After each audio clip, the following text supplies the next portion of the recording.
นะโมพุทธายะสิทธัง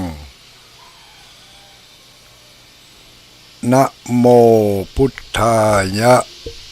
สิทธังนะลูดโมถอนพุทธอดทาลุดญะตกสวาหายนะลูดโมถอนพุทธอดทาลุดญะตกสวาหาย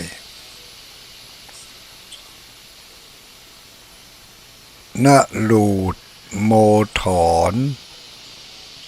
พุทธอดทาลุดญะตกสวาหาย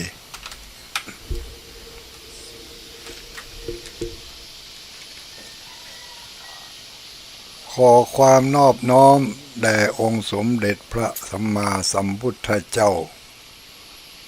ขอน้อมอภิวาทแด่พระสัทธรรมเจ้าขอน้อมนมัสการ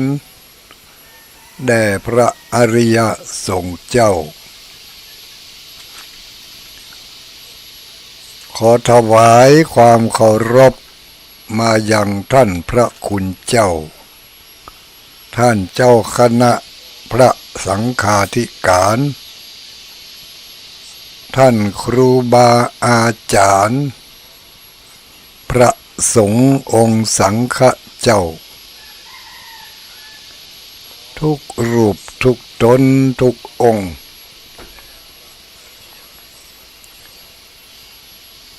เจริญสุขเจริญพรสวัสดีอรุณสวัสดิ์มายังอุบาสกอุบาสิกาพุทธบริษัททุกหมู่ทุกเหล่าทุกผู้ทุกคนทุกสถานที่ที่เปิดเครื่องรับฟังอยู่ในเวลานี้เจ้าวันนี้เป็นเจ้าของวันที่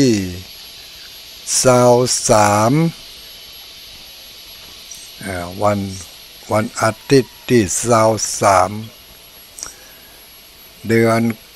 9เหนือเดือน9เมืองเหนือแฮม3ค่ำเดือน9เหนือแฮม3ค่ำวันที่23มิถุนายนพุทธศักราช2567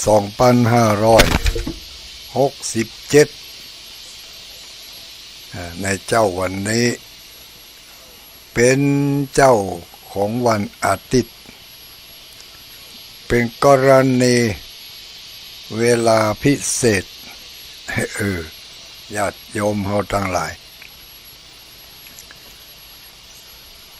ก็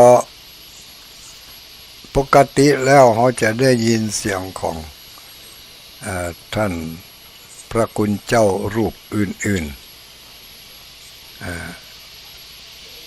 ท่านพระครูอภิวัฒนวิกรมปกติเพิ่นก็จะมาห้องลูกเจ้าเนาะลูกเนอเนี่ยเนาะขวายแล้ว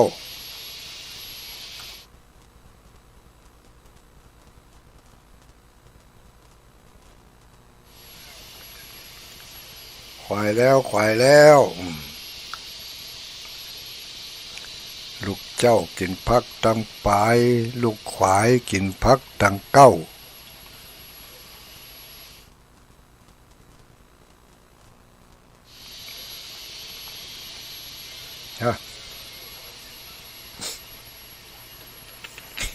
จามญาติโยมผู้ทั้งหลาย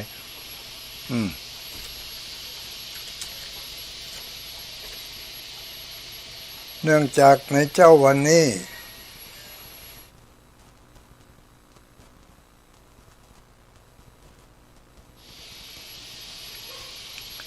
ท่านพระคุณเจ้าของรายการมีภารกิจนอกวัดนอกวาไปต่างวัดต่างตำบลต่างอำเภอก็บ่อาจที่จะดำเนินรายการได้อย่างสะดวกสบายในระหว่างการเดินทางไปทำภารกิจศาสนกิจก็ไปกันหลายรูปหลายตนหลายองค์เนอะในละวงโขงเขตที่ใกล้ๆกันก็เพิ่งก็ได้จวนตุลุงเหมือนกัน ตะวานี้จวนไปพอสถานที่ที่จะอำนวยความสะดวกหรือว่าจะไปอนุเคราะห์สงเคราะห์กับพุทธศาสนิกชนที่บอกเคยมีวัดมีวาบอกเคยมีศาสนสถานมีความประสงค์ใครได้วัดใครได้ศาสนสถานที่เป็นสัญลักษณ์ของพระพุทธศาสนาไหว้เป็นที่ไหว้สักการะบูชาเพราะว่าในพื้นที่หรือว่าในหมู่บ้านนั่นมีประชาชนนับถือพระพุทธศาสนาทุกหลังคาเรือนนะ แต่ว่าตั้งแต่เริ่มมีการเข้าไปอยู่อาศัยในหมู่บ้านนั่นบ่เคยมีวัดกำเตือแล้วก็บ่เคยมีศาสนสถานใดๆ ศาลาก็บ่มีวัดก็บ่มีแม้กระทั่งเจดีย์พระธาตุก็บ่มีแต่เขาก็มีการ เคารพนับถือพระพุทธศาสนาโดยจิตโดยใจโดยความเลื่อมใสศรัทธา เคยมีศาสนิกชนในศาสนาอื่นเปิ้นเข้าไปนำเสนอว่าถ้ายอมรับศาสนาของเปิ้นจะมาแปลงนั่นแปลงนี่แต่ก็บุคคลเหล่านั้นทั้งหมู่บ้านก็บ่มีไผที่จะยอมรับมุ่งตรงมุ่งมั่นใครได้พุทธศาสนสถาน สักอย่างหนึ่งจะเป็นอันยังก็ได้ขอให้เป็นที่สัญลักษณ์ในการยึดเหนี่ยวเป็นที่สักการะบูชาจะเป็นศาลาก็จะเป็นวิหารก็จะเป็นพระธาตุเจดีย์ก็ขอให้มีสัญลักษณ์สักอย่างหนึ่งสัญลักษณ์ของพระพุทธศาสนาก็มีพระนักเผยแผ่คลื่นสีขาวของเขาเนี่ย หลายรูปหลายองค์ก็ได้ไปพบไปปะไปหู้ไปหันได้ไปสัมผัสด้วยตัวของท่านเองอาจจะต่างคนต่างวาระต่างโอกาสที่ได้เข้าไปปะก็หู้จุดประสงค์ของพี่น้องเจ้าบ้านเหล่านั้นได้ยินได้ฟังแล้วก็เกิดความตื้นตันใจใครที่จะ สนับสนุนใครที่จะช่วยอุปถัมภ์ช่วยดลบันดาลให้เกิดสิ่งศักดิ์สิทธิ์ในหมู่บ้านของเขาก็พุทธาหารือกันนอกรอบนอกกรอบ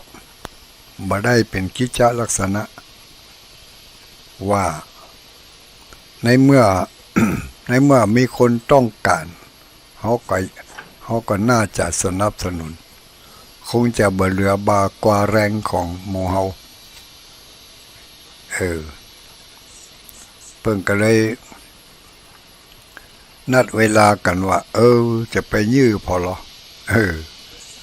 มันเป็นที่ใดหมู่บ้านอันหยังอยู่ที่ไหนจังหวัดอำเภอใดแล้วก็จะมีความเหมาะสมขนาดไหนในเมื่อจะมีการสนับสนุนแล้วจะมีผู้หันดีหันชอบมากน้อยเพียงใดแล้วก็ทำเลที่ตั้งที่ว่าเจ้าบ้านเขาจะมอบให้นั่นมีความเหมาะสมหมอกใดมีกี่หลังคาอะไรอย่างประมาณเนี้ย พื้นฐานข้อมูลพื้นฐานเพิ่งก็เลยปากันเขาไปพอหรอจะไปพอให้ก่อนวันนี้มาเจ้านี่ก็ปุ่นออกเดินทางกันไปปุ่นตั้งแต่ตีสี่ละก้าถ้าจะออกเดินทางกันไปละพอดีก็ตะวานี่เพิ่งก็จวนตุปูเขาไปเอวพอบอตุปูก็เลยว่าโอ้พอดีว่าวันนี้วันอาทิตย์วันนี้วันอาทิตย์วันที่23นี่วันนี้ไปไหนบ่ได้เตื้อโดยเฉพาะอย่างยิ่งภาคก่อนตอนนี่ก่อนเที่ยงนี่จะอยู่วัดเพื่อรอรับเทียนพรรษาที่มีญาติโยมตั้งใจจะเอามาถวายเนื่องในโอกาสวันคล้ายวันเกิดเพราะวันนั้นก่อนหน้านี่2-3 วันมีญาติโยมลูกหลานถามว่าวันที่23ตุ้ยจะไปทางใดพ้องก็บอกว่าบอกไปทางใดเนี่ยหยัง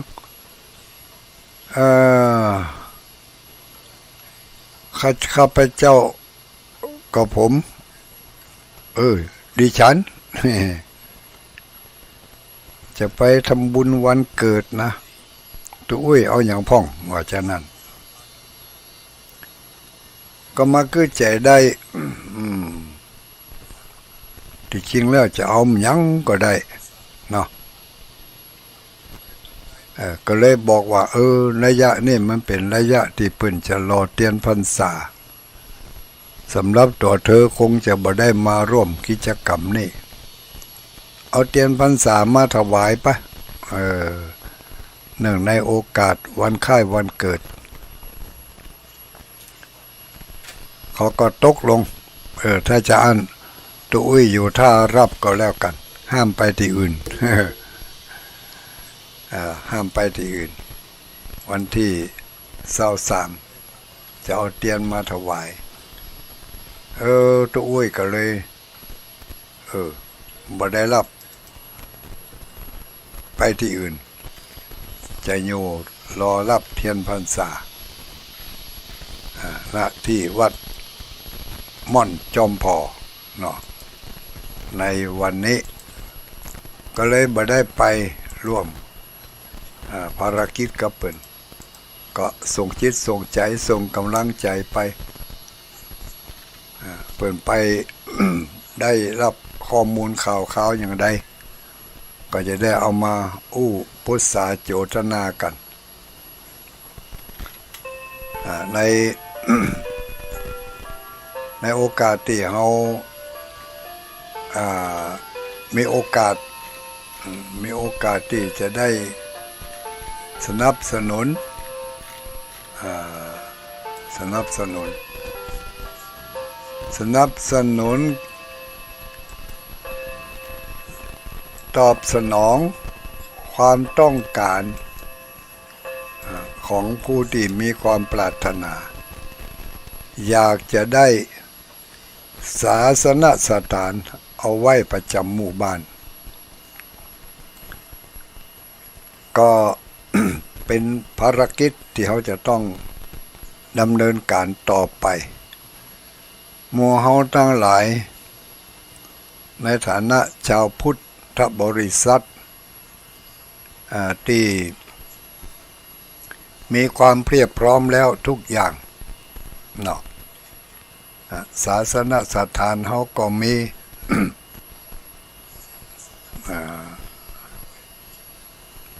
อย่างแทนบุคลากรเขาก็มีธรรมะเขาก็มีพิธีกรรมอย่างต่างๆเขาก็มีเปรียบพร้อมแล้วองค์ประกอบของศาสนาเขาก็มีความยึดมั่นถือมั่นในสิ่งเหล่านี้ด้วยจิตด้วยใจมาตลอดวันสองวันไปตั้งหน้าหมู่เฮาทั้งหลายก็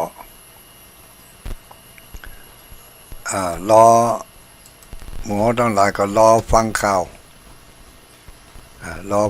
วก็แล้วกันเนาะลุงก็จะบ่ขยายความอย่างนักเพราะว่ายังบ่ฮู้ต้นสายปลายเหตุที่แน่ชัดว่าไปนักก็กลัวว่าจะผิดพลาดรอท่าฟังถ้าฟังข่าวดีจาก ท่านครูบาอาจารย์ทั้งหลายที่เพิ่นไปสำรวจตรวจตาดูในเมื่อเจ้าวันนี้ออกเดินทางไปแล้วพระอาจารย์จุลุงก็ได้มีโอกาสได้มารับภาระบริหารเวลาแทนก็จากนี้ไปก็ถึงเปิ้นนั่นจนกว่าข่าวจากประชาสัมพันธ์จากกรมประชาสัมพันธ์มาต้องพุ่นจะอยู่กับญาติโยมทั้งหลายเป็นกู้เป็นกิม